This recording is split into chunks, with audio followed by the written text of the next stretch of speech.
Ladies and gentlemen, it was a great weekend for high school football in West Georgia. As we always say, there's nothing like football Fridays in West Georgia.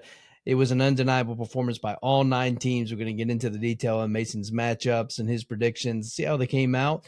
And then I want to congratulate specifically the Carrollton Trojan fans. If you were there in Barron Stadium in Rome, it was an exciting fourth quarter ending. They were down by 2 touchdowns. I want to congratulate Zyke Helton and CJ Cypher, Ryan Mosley, Cam Wood, and Peyton Zachary and the coaching staff for a great win. Mason, we have a lot to talk about in this show, so let's get to it.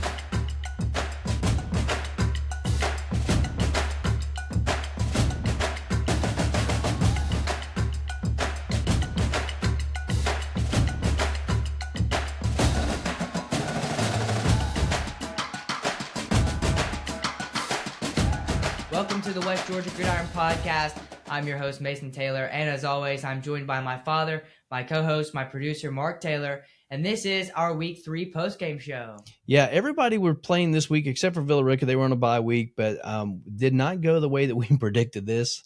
Mason had a couple of these teams losing, and so I'm glad to see that they all won their games and won fairly strong.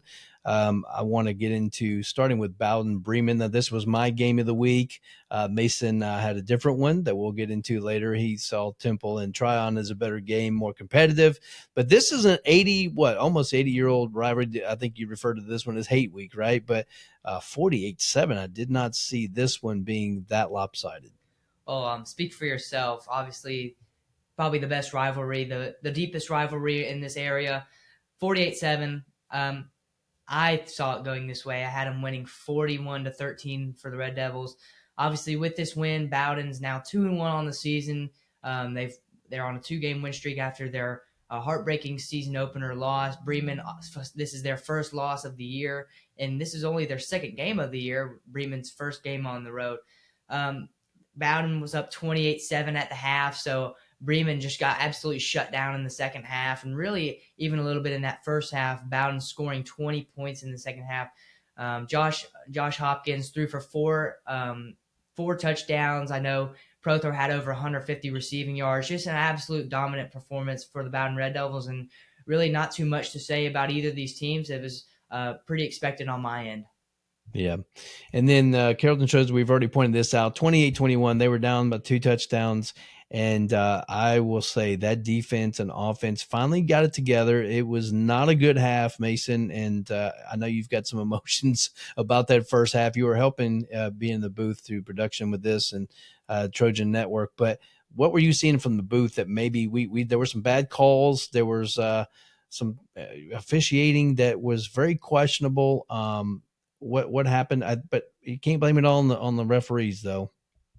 Yeah, obviously I had Carrollton winning 42-23. I had them winning by almost 20 points, and it was a 7-point game. And this is no knock on Rome. Rome's a decent team. They're gonna they have a chance to go second round, even quarterfinals in the playoffs. They always do. Just ask Villa Rica; they are in the region with them. But this is a team that we've been playing for as long as I can remember, from back since I was in elementary school. They used to be in our region, but yeah, I mean, the officials at Rome have always been very questionable. They've had some questionable calls. Rome had 35 minutes of possession. Carrollton only had 11. So Carrollton really just struggled to get them off the field, whether that was because of penalties, just not being able to stop them, whatever. But you got to credit that Carrollton team. And they're in the fourth quarter. They strapped up. Defensively, just were all in the backfield. And offensively, they were bullying the defense with fades to Ryan Mosley and just running it in with Cam Wood untouched. Obviously, they had a 99-yard kick return touchdown by Rontre Welch that put them down 13-21. Obviously, the PAT was blocked. But then they had a 2-point conversion by Peyton Zachary later on in the game. And it really was just a really thrilling game, especially there late. But in that first half, it was very similar to that Rome Creekside game. Just Rome kind of obviously wasn't as dominant of a first half by Rome, but just Rome got off to a start, and it was all Rome that first half. Really no Carrollton at all. Now, obviously, this defense is just young and inexperienced. This was a really good test for the Trojans, but not a strong outing by the Trojans in 3 of those 4 quarters, and the scoreboard shows it. But they got the win, and that's all that really matters. Yeah, I was kind of surprised, especially on our defense. They were playing off the ball as far as defending the receivers. And you had already pointed out in the preview show from last Thursday that was going to be a problem. They had two great receivers, a lot of talent, and they were going to be challenging for our backfield, but our DBs. And I will say this, though, it was hard to get a good running game going. As talented and as strong as a runner as Cam Wood is, we could not get that running game going. I mean, in the fourth quarter, it just we found, I don't know if it was just their defense was at Rome was wearing down or what, but we had our way with them for sure and pushed them off the line, and we were able to get some holes. And Cam Wood had two strong runs in to score there, and then I think Peyton Zachary as well. Yeah, and in that first half, Rome was only up 7-0 at halftime, so it felt a lot. It felt a lot worse for Carrollton than it really was, and the score indicated. But the Carrollton Trojans, they got the win. They're 3-0 on the season, heading into week 4. And again, that's all that matters is they got the win. They were resilient, and obviously you got some things to work on, but at least they're not 2-1. Yeah, I think if they come in, of course, we have Lithia Springs coming in this week. We'll get into that on Thursday's show with all the details of that preview. But either just key players, key to success, all those things. But I think that if they continue to play like they did in that fourth quarter with the offense and defense playing together, playing their game, I think that they've got a great chance for the rest of the season. I think going on the road to Gainesville and definitely hosting Douglas County is going to be a challenge, but they'll figure it out between now and then if they'll just do the very same things that they did at that fourth quarter. So then we've got Central Lions. They hosted Hiram. Yeah, and I know a lot of people are going to say Hiram's not a great team. I still had them putting up I believe it was 14 points against the Lions. I had Central winning 34-14, so by 20 points, and well, Central got up at half 42-0. So Central really ran away with this game. I can't say I'm surprised, but Central, I think, obviously coming off of that Oxford win and obviously week 1 having a blowout win against Spalding. This is now their second blowout of the year. I mean, this Central team is looking dangerous. They're looking confident. They're looking good as they next week they'll be at home against Villa Rica, and that'll be an interesting matchup. Just to see kind of where Villa Rica's at, and it could be a potential trap game for Central, obviously. But Central, again, they're looking good. I'm not going to say they're a 4A state title contender just yet, but again, they're showing why they're a top 10 team. They're getting the wins that they need to get, and they're getting them in dominant fashion. And in the games that are going to be close, like against Oxford, they're having a close win. So Central, obviously, a lot looking real strong in this game. And really not too much to say other than they're looking good. Yeah, that was a good home opener for them. Congratulations. And then Haralson County hosting Greene County Tigers. Speaking of looking good, this team, oh my goodness, last year won one game, and now they're 3-0. 1-9 last year, Mason. Yeah. One game they won. They beat Mount Pisgah. That was all they got last year. Now they're 3-0. And this Haralson County Rebel team, now I did doubt them. I have to admit that I doubted them. I had them losing 28-20 on the road at Greene County. Obviously they're 41-7, not even close to my score, but I'd rather them blow out Greene County and prove me wrong than prove me right. And again, Greene County, I don't know whether they're just not a good team this year or what, but Haralson County, they're really surprising me this year. I think that this is obviously a new era with Coach Crutchfield in his second season there. And I think that this is you might be seeing a turnaround for the Rebels of Haralson County. And who was their strongest performance as a player that made this happen? Well, look, I haven't seen too many stats from this game, but I would, based on the past 2 games, you would have to say it's Kent Boyd. You would have to say that it was probably Kent Boyd. I mean, who else would it be? And that's not to say that they don't have other guys on their team that can make plays or that are game changers, but based on his past performances, I mean, he would be the guy that I would guess. He's like the Jonas Walton of Haralson County. Yeah. And then the Murphy Bulldogs came to Heard County to take on the Braves. Yeah, I heard Heard County winning 31-21. Obviously, again, not too close. At least I had Heard County winning right, though. Heard County, they're now 3-0 on the season. Last year, This is where they got their first loss. They lost on the road by 2. Now, you could say that this Murphy team might not have been as strong as last year, but I'm not going to make excuses. A win is a win, and that was a dominant win for the Heard County Braves. Now, Heard was only up 14-3 at halftime. So, obviously, that really the fourth quarter they scored 3 touchdowns. I believe they gave up 1.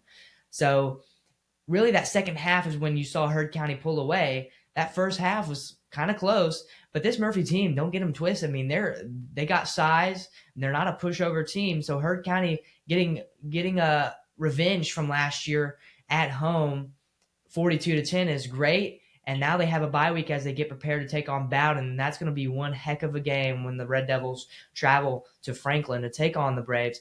But yeah, Heard County 3-0. They're already on pace to do better than last year. And to be honest with you, I think they have a chance to go 10-0 this season. Yeah, Murphy came in and found out what West Georgia football was all about. And then Mount Zion hosting Bethlehem Christian Knights. Yeah, I had Bethlehem Christian winning 27-20. Obviously, this was another one that kind of surprised me. I'm glad that it surprised me. Mount Zion got the win 20-6. Mount Zion was up 14-0 at the half. So it was honestly a pretty slow second half, but they shut them out in the first half, and that's really all that matters. Mount Zion, they're now 3-0 on the year, and I believe 3 wins was all they got last year. So, look, this is another team kind of like Haralson County that they're kind of surprising me this year of how well they started. Can they do it? Can they keep it going, though, is the question. But we're not talking about whether they can keep it going. We're talking about this game, and it's a great win at home for them, 20-6. This was a game, I believe, that they lost by 1 point last year. So, obviously, to get that lick back and win by double digits, it's a great win for them. Yeah, maybe they saw that prediction, Mason, and got fired up. And then here was your game of the week right here. Yeah, I had Tryon winning 31-20. Man, don't know what happened. Yeah, and Temple surprised. I'm not going to say they surprised me because I knew what their offense was capable of. But Temple, 41-20. And again, I think this is one of the games that was going to show us how good Temple really was, because this Tryon team got whooped up on by Heard County in their scrimmage. And I know that's just scrimmage, so it doesn't really show too much. But Temple, I mean, again, I had them at the 10 or 9 spot in 1A Division I. And after this win, I think, because Tryon, you could argue they were, in that 12, 11, 10 spot in 1A Division II. Obviously, that's a smaller class, but when you're beating them 41-20, I mean, that's a very good win. Now, obviously, I think this game, obviously, it was live streamed by Graddick Sports on YouTube. So if y'all haven't watched the game, or maybe you want to go watch the game, you can always go to their YouTube channel and watch it. But Temple, I think this was a closer game at the beginning, and then Temple, you started to see them pull away. But I tell you, that running game of Temple looks so good. I saw a touchdown pass from Jackson Griffin that looked really nice. I believe to Preston Griffin, but JoJo Jones, he looked really nice in this game. And the Temple Tigers, I think, are now solidified at that number 9 or 10 spot in 1A Division I. And again, I mean, there's just no doubt about it after this win. And they have South Atlanta this next week, so that'll be a pretty easy win for them. But that region with Temple, Haralson, Heard, and Bremen, it's going to be really interesting this year. Yeah, congratulations to all those teams. And again, there's a reminder, Villa Rica was on bye week. And Mason, any insight to that Villa Rica game coming up this week? Well, look, I think Central's obviously going to be the favorite to win this game. I mean, there's no doubt about it. Central has all the confidence in the world. I think that's kind of where it gets interesting, because you don't want to have so much confidence or arrogance coming into this game, because Villa Rica is not a pushover team. Yeah, I wouldn't assume anything. They've shown, but I mean, so far this year, they barely lost to a Troup County team that's pretty good. They barely lost to Northgate.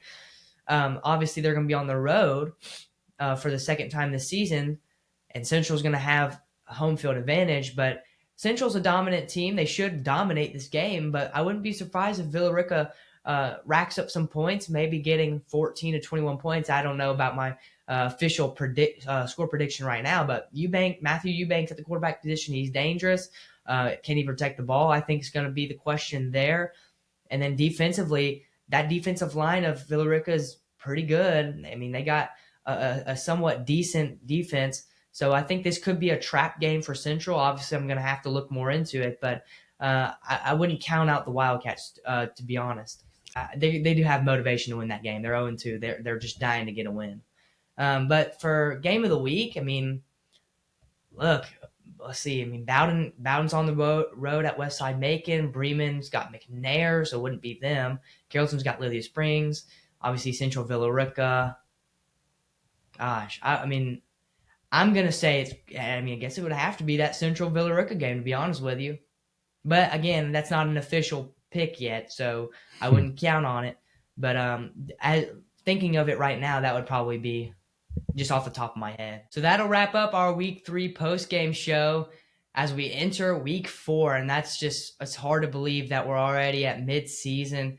But these, week 4, week 5, week 6, this is where you start closing out non-region play and you start getting towards the region play. And non-region, it's like the preseason in the NFL.